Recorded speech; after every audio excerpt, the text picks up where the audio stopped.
అనంతపురం జిల్లా తిమ్మంపల్లిలో తాడిపత్రి మాజీ ఎమ్మెల్యే కేతిరెడ్డి పెద్దారెడ్డిని పోలీసులు అడ్డుకున్నారు. యాడికి మండల కేంద్రంలో ఇవాళ పెద్దారెడ్డి ఆధ్వర్యంలో వెన్నుపోటు దినోత్సవం నిర్వహించాలని ఏర్పాట్లు చేశారు. అయితే యల్లనూరు మండలం తిమ్మంపల్లి గ్రామం నుంచి వైసీపీ కార్యకర్తలతో బయలుదేరిన పెద్దారెడ్డిని పోలీసులు అడ్డుకున్నారు. వెన్నుపోటు దినోత్సవం పేరుతో వైసీపీ నిర్వహిస్తున్న నిరసన కార్యక్రమానికి వెళ్లి తీరుతానంటూ పోలీసులతో పెద్దారెడ్డి వాగ్వాదానికి దిగారు. దాంతో ఆయన్ని పోలీసులు హౌస్ అరెస్ట్ చేశారు. నిరసన కార్యక్రమంలో పాల్గొనేందుకు పెద్దారెడ్డి కుమారుడు హర్షవర్ధన్ రెడ్డిని మాత్రమే పోలీసులు పంపారు.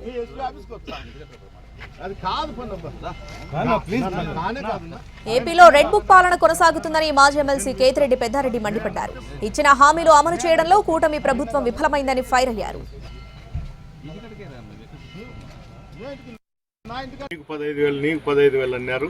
మహిళలకు నీకు 18,000 అని చెప్పినాడు. ఒక మహిళకు పాపం అందరూ ఆశపడి ప్రజలది తప్పు లేదు కానీ ఆయన ఏదో ఇంకా ఎక్కువ ఇస్తాడని ఒక ఆశపడి ఆయనకు అధికారం ఇచ్చినారు. అధికారాన్ని దుర్వినియోగం చేసి ప్రజల మీద రెడ్ బుక్ పరిపాలన చేస్తున్నాడు తప్ప వేరే చేయడం లేదు.